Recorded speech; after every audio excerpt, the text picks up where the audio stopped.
ప్రేమ స్వరూపమైనటువంటి దేవుడు, దయగలటువంటి ప్రభువు, భూమి మీద తాను కలుగు చేసినటువంటి వాటి మీద దృష్టి ఉంచి కార్యం జరిగించేటువంటి దేవుడు, తిరిగి మరొక దినాన్ని ప్రభు జ్ఞాపకం చేసుకొని పునరుద్ధరణపు దినములోకి ప్రవేశపెట్టి వేకువనే కృపా వాక్య ధ్యానములో మనమంతా కూడుకొని దేవుడు మనకై ఇస్తున్నటువంటి కృపా వాక్యాన్ని ధ్యానం చేయటానికి, బలపడటానికి, ప్రభులో ఎదగటానికి ప్రభు చూపించినటువంటి కృప, ప్రభు ఇచ్చినటువంటి సమయాన్ని బట్టి దేవాతి దేవునికి హృదయపూర్వకమైనటువంటి కృతజ్ఞతాస్తుతులు చెల్లిస్తూ ఉన్నాను. అలాగనే ప్రతిరోజు ఉదయకాలమందు కృపావాక్య ధ్యానములలో పాలుపంపులు కలిగి ఉంటూ తమ వంతు వినడం కానీ, అర్థం చేసుకోవడం కానీ, అన్వయించడం కానీ, అనుసరించటంలో ఆసక్తి కలిగినటువంటి బిడ్డలకు ప్రభు పేరిట వందనములు, ప్రభు పేరిట శుభములు తెలియచేస్తున్నాను. ప్రియమైన దేవుని బిడ్డలారా, ఉదయకాలం మందు ప్రభు మనకై ఇచ్చినటువంటి కృపావాక్యాన్ని చదువుకొని ప్రార్థనాపూర్వకంగా మనము ధ్యానం చేద్దాం. ఈ సమయంలో సామెతల గ్రంథము 15వ అధ్యాయము 3వ వచనములో ఉన్నటువంటి మాటని నేను చదువుతున్నాను. యెహోవా కనులు ప్రతి స్థలం మీద నుండును, చెడ్డవారిని మంచివారిని అవి చూచుచుండును. మా ప్రేమగల ప్రియ తండ్రి, ఉదయకాలం ముందు మేమంతా కూడా మీ యొక్క పాద సన్నిధిలో ఉన్నాము నాయన. మీ కృపా వాక్యము కొరకు మీ నోట నుంచి వెలువడేటువంటి ప్రతి మాట కొరకు మేము ఆశతో ఎదురు చూస్తున్నాం కనుక మీ దాసును మరుగుపరిచి మీరు మాట్లాడండి ప్రభు.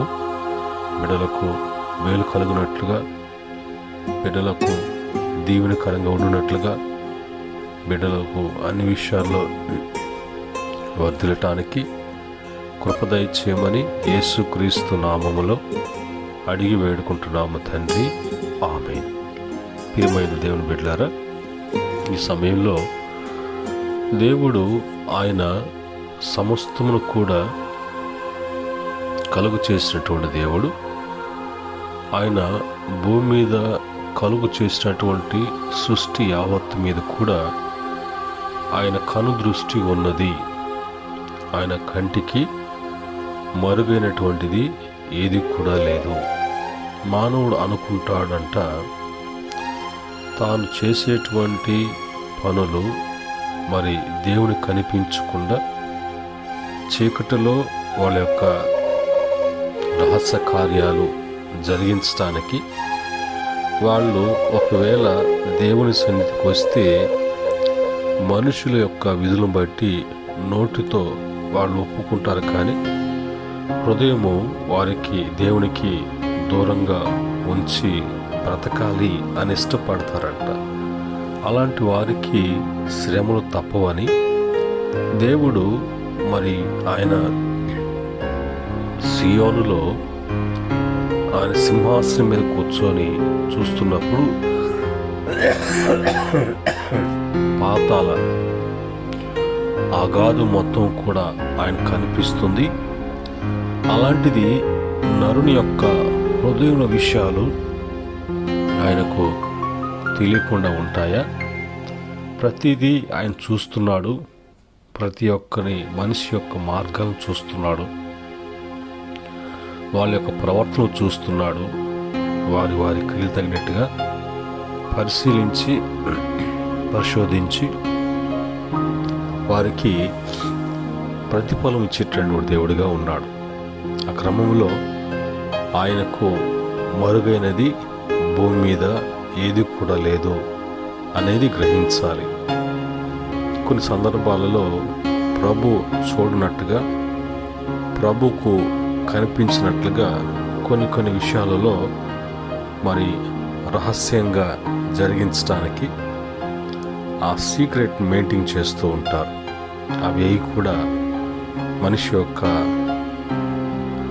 మతిహీనతను బట్టి అలా ప్రవర్తిస్తారు. కానీ సృష్టికర్త అయినటువంటి దేవుని ముందు ఏది కూడా మరుగై ఉండరాదు అనేది మనం జ్ఞాపకం చేసుకోవాలి. ఈ సమయంలో 2వ దినవృత్తాంత గ్రంథాలు 16వ అధ్యాయము 9వ వచనములో అక్కడ ఒక మాట రాయబడి ఉంది.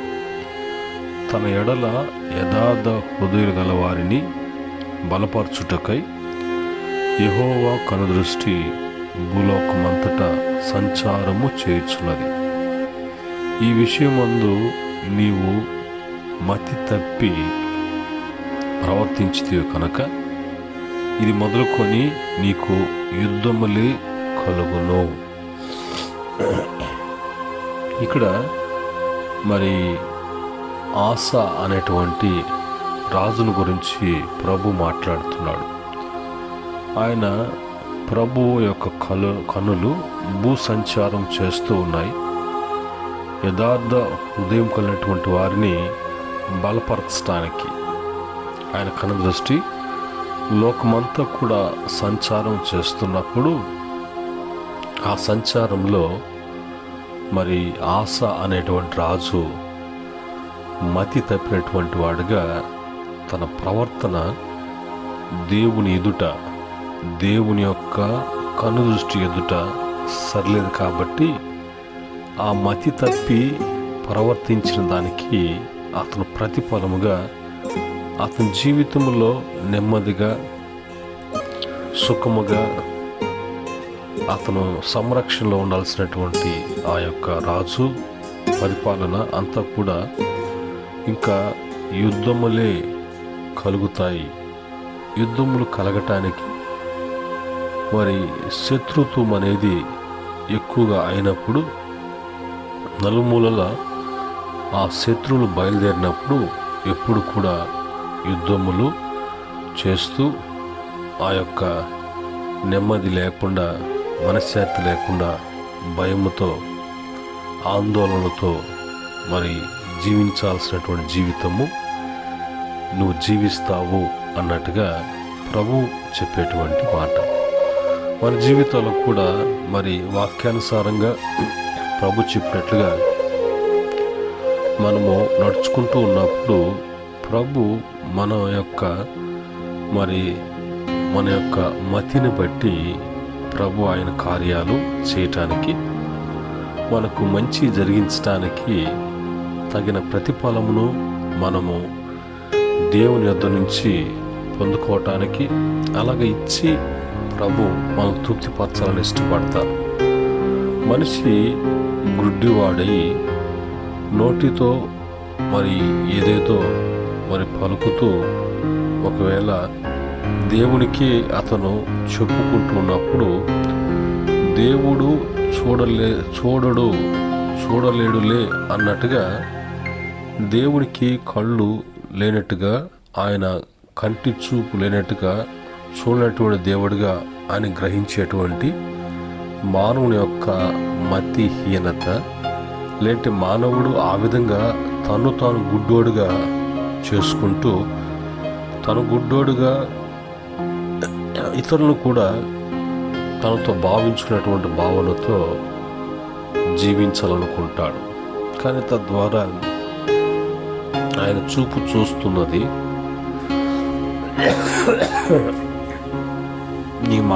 మనుషుని యొక్క మాటలు మాట్లాడుతున్నారు. ప్రభు చూసినప్పుడు అతని స్థితిగతులను బట్టి వింటున్నాడు, చూస్తున్నాడు, మానవుడు మాట్లాడుతూ ఉన్నాడు. కానీ ప్రభు చూసినప్పుడు అతనిలో ఏది కూడా సరిలేదు. కాబట్టి ప్రభు అతనికి సహాయం చేయటం విషయంలో కానీ, మేలు పొందుకోవడం విషయంలో కానీ అది సాధ్యపడటం లేదు. రెండవదిగా యోబు గ్రంథము 34వ అధ్యాయము 21-22 వచనములలో ఆయన దృష్టి నరుల మార్గం మీద ఉంచబడి ఉన్నది. ఆయన వారి నడతలన్నీ కనిపెట్టి చూచుచున్నాడు. దుష్క్రియలు చేయవారు దాగుకొనుటకు చీకటైనను మరణాంధకారమైనను లేదు అని రాయబడు. చూడండి, ప్రభు ఏ విధంగా చూస్తున్నారు, ఆయన ఏ విధంగా కనిపెడుతున్నారు, ఆయన ఏం చూస్తున్నాడు, ఏం కనిపెడుతున్నాడు, మానవుడు మార్గం ఎలాగున్నది, ఆ మార్గంలో తన నడత ఏ విధంగా ఉన్నది అనేది ప్రభు చూస్తున్నాడు, కనిపెడుతూ ఉన్నాడు.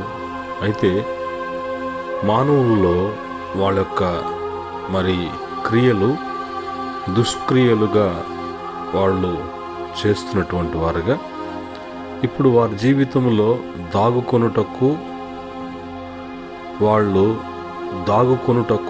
చీకటైనను అంటే ఒక మరుగు ఉన్నటువంటి వాటిల్లో ఉండాలని. రెండోది, వాళ్ళు దాగుకొనుటకు తప్పించుకున్నటకు ఏదో ఒక విధంగా వాళ్ళు సేఫ్ కావటానికి ప్రయత్నించినా కూడా ఆ చీకటి ఉండదు, మరణాంధకారం అనేది కూడా వాళ్ళకు ఉండదు. డైరెక్ట్గా ఇంకా వాళ్ళు అనుభవించేటువంటి శిక్ష, వాళ్ళ మీదకి వచ్చేటువంటి దేవుని ఉగ్రత ఎంత ఘోరంగా ఉంటుందో అనేది ఊహించలేనటువంటి పరిస్థితి. తర్వాత మూడవదిగా కీర్తన 34 కీర్తన 15-16 వచనాలు చూసినప్పుడు, యెహోవా దృష్టి నీతిమంతుల మీద ఉన్నది, ఆయన చెవులు వారి మొరలో ఎగ్గున్నది అని అంటాడు. దేవుడు ఎవరి యొక్క ప్రార్థన వింటాడు, దేవుని యొక్క కనుదృష్టి ఎవరి మీద ఉంచుతారు అంటే ఆయన ఎదుట నీతిగా జీవించటానికి, నీతి కలిగి ప్రవర్తించటానికి ఉన్నటువంటి వారి యొక్క ప్రార్థనలనే వినటానికి చెవి ఒగ్గుతాడు. వారి యొక్క జీవించే జీవితాన్ని చూడటానికి ఆయన కనుదృష్టి వారి మీద ఉంటుంది. వారికి ఏది అవసరమైనా, వాళ్ళకి ఏది కావాల్సి వచ్చినా వాళ్ళు అడగక ముందే ప్రభు వాళ్ళకి సమకూరుస్తారు. కారణం ఏంటి అంటే వాళ్ళ యొక్క ప్రవర్తన దేవునికి అది ఇష్టకరముగా ప్రియమైనదిగా ఉన్నది. అలాగ ప్రవర్తించేటువంటి వారి యొక్క ప్రవర్తనలో వారి చూపు, వాళ్ళ యొక్క వినికిడి, వారి యొక్క మాట ఎలాగుంటుంది అంటే నీతితో కూడినటువంటిదిగానే ఉంటుంది. కనుక అలాంటి వారిని ప్రభు ఇష్టపడుతున్నారు. అలాంటి వారిని దృష్టించి వారికి కార్యాలు జరిగించడానికి ప్రభు ఇష్టపడుతున్నారు. అలాగనే బైబిల్లో మనం చూసినప్పుడు కీర్తన 33వ కీర్తన 13-15 వరకు చూసినప్పుడు, యెహోవా ఆకాశములో నుండి కనిపెట్టుచున్నాడు, ఆయన నరులందరినీ దృష్టించుచున్నాడు, తానున్న నివాస స్థలములో నుండి భూలోక నివాసులు అందరి వైపు ఆయన చూచున్నాడు. ఆయన వారందరి హృదయములను ఏకరీతిగా నిర్మించినవాడు, వారి క్రియలన్నీ కూడా విచారించువాడు, వారిని దర్శించువాడు. చూడండి, ఆయన సియోనులో సింహాసనం మీద ఆసీనుడైనటువంటి దేవుడు ఒక భూలోకం మనిషి కొరకు ఆయన ఎంతగా బాధ్యత తీసుకుంటున్నారు. వారిని దర్శించటానికి వాళ్ళ హృదయాలను ఏకరీతిగా నిర్మించినటువంటి దేవుడు వారిలో ఏది కూడా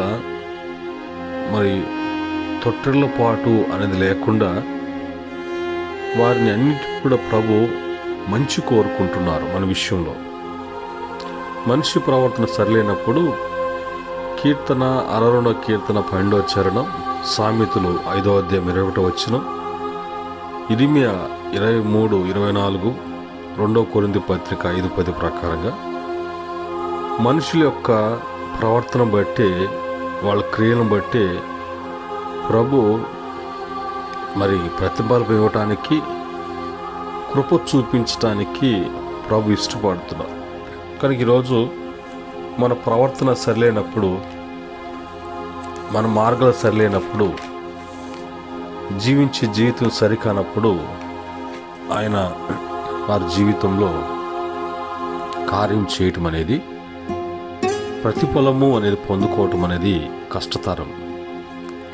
అందుకనే భక్తుల జీవితాల కాడికి వెళ్ళినప్పుడు 139వ కీర్తన 1-16 వరకు చూసినప్పుడు అక్కడ మరి భక్తుడు అంటాడు 16వ చరణంలో, నేను పిండమునై ఉండగా నీ కనులు నన్ను చూచెను, నియమింపబడిన దినములలో ఒకటైనను కాక మునిపే నా దినములన్నీ నీ గ్రంథములో లిఖితములాయెను అని రాయబడింది.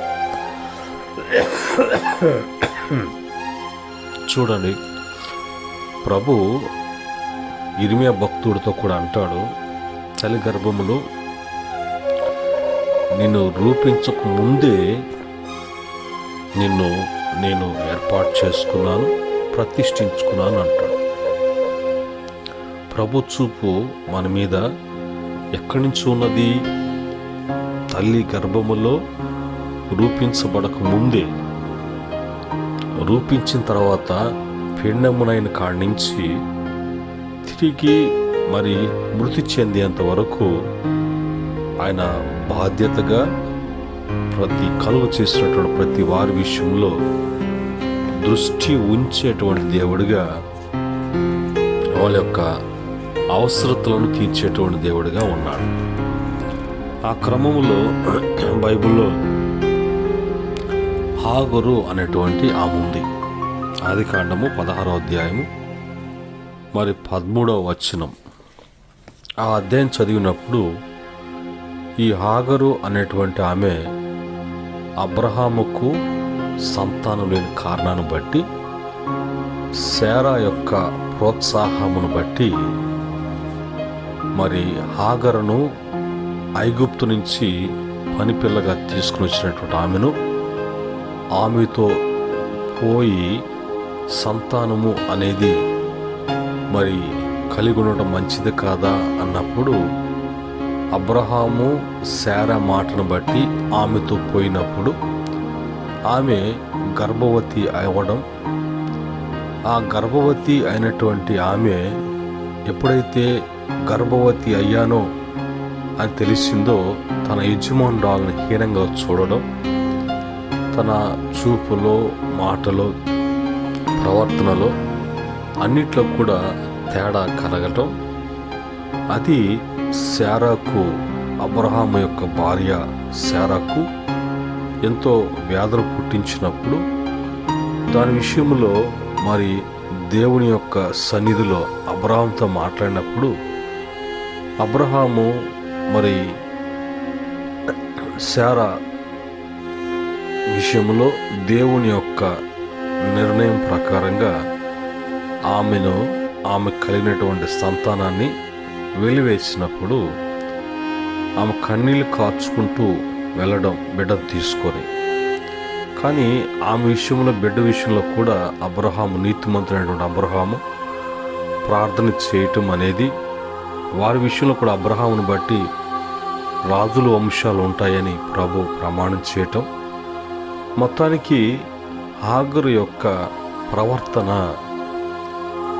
సరికానప్పుడు సరి చేసుకునే అవకాశం ఒకసారి కల్పించినప్పుడు, తిరిగి రెండవసారి తన యొక్క ప్రవర్తన సరికానప్పుడు ఆమె ఇంట నుండి వెలివేయడం, తరిమివేయడం అనేది జరిగింది. బిడ్డను తీసుకుని వచ్చి ఆమె అరణ్యంలో నలుమూలల ఎక్కడ చూసినా కూడా వారి యొక్క ప్రయాణములో దప్పిక కొని ఆ నీటి ఓట కొరకు మరి ఆమె విలిపిస్తూ ఆ బిడ్డ యొక్క పరిస్థితిని చూచి, ఆ బిడ్డకు దాహం వేస్తుంది, ఆ నీటిని ఎవరిస్తారు, ఇవ్వలేనటువంటి నిర్మానుష్యమైనటువంటి ఈ స్థలములో అని కన్నీళ్ళు కారుస్తున్నప్పుడు పరలోకం నుంచి దేవుడు అది చూశాడు. దానికి ముందు అబ్రహాం ప్రార్థన దేవుడు అంగీకరించారు. వచ్చి అక్కడ మరి ఆమెను ధైర్యపరుస్తూ నీ కుమారుడు కూడా మరి మంచి కుటుంబాలుగా వంశాలుగా దేవుడు కలుగు చేయబోతున్నాడు కనుక నువ్వు దుఃఖపడాల్సినటువంటి అవసరం లేదు ఆయన ధైర్యం చెప్పినప్పుడు ఆమె కళ్ళు తెరవబడ్డాయి.